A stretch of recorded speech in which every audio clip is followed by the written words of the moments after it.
हमें ये पता करना है कि 6n, जहाँ n एक प्राकृतिक संख्या है, n एक प्राकृतिक संख्या है, तो n का ऐसा कोई मान जिसको n के जगह पे रखने पे, जैसे कि n का मान अगर 1 है तो 6 का पावर 1 हो जाएगा। अगर n बराबर क्या हो जाएगा, 2 हो जाएगा, यानी कि 6 का वैल्यू 6n पे n के जगह पे 2 रखेंगे तो 36 हो जाएगा। ठीक है, ये है 36। तो उसी तरह का कोई ऐसा मान जो n पे हम रखें, तो जो ये जैसे कि 36 आ रहा है, 6 पर समाप्त हो रहा है, तो ऐसा कोई वैल्यू n का जिसको n के जगह पे रखने पे जो अंक हमें प्राप्त हो वो 0 पे समाप्त हो, जैसे कि 100 0 पे समाप्त हो रहा है, 200 0 पे समाप्त हो रहा है, 50 0 पे समाप्त हो रहा है। तो ऐसा कोई संख्या हमको प्राप्त हो जो 0 पे समाप्त हो। तो ऐसा वैल्यू पाने के लिए जो 0 पर समाप्त होगा, उसके लिए संख्या को 2 और 5 दोनों से कटना अति आवश्यक होगा, 2 और 5 दोनों से। जैसे कि ले लेते हैं 100, ठीक है, तो 100 का जैसे वैल्यू हो जाता है 10 पे पावर ये 10 का स्क्वायर, यानी कि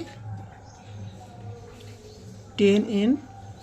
तो 10n है तो n के जगह पे क्या है, n का वैल्यू यहाँ पे 2 है। तो इसको देखते हैं 10 को टुकड़ा करके, तो क्या आता है 2 और 5, यानी कि 2 और 5 से कट ही रहा है।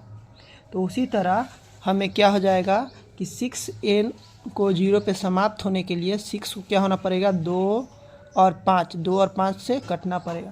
तो इसको भी टुकड़ा करके देखते हैं, तो 2 और 3 प्राप्त हो रहा है, जो कि 2 3 5 नहीं है, यानी कि 6n के लिए ऐसा कोई वैल्यू नहीं है, 6n पर n के लिए ऐसा कोई वैल्यू नहीं है जिसके कारण 6n 0 पे समाप्त होगा।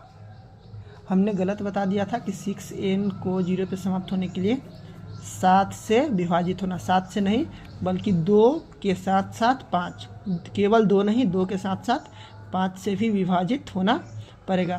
तो वो हमें प्राइम फैक्टराइजेशन मेथड से पता करना है, यानी कि उसको टुकड़ा टुकड़ा 6 को क्या करेंगे, 6 को टुकड़ा टुकड़ा करके देखेंगे कि ये 5 और 2 से कट रहा है कि नहीं, तो ये केवल 2 और 3 से ही कट रहा था। हमने थोड़ा सा मिस्टेक कर दिया, उसके लिए सॉरी।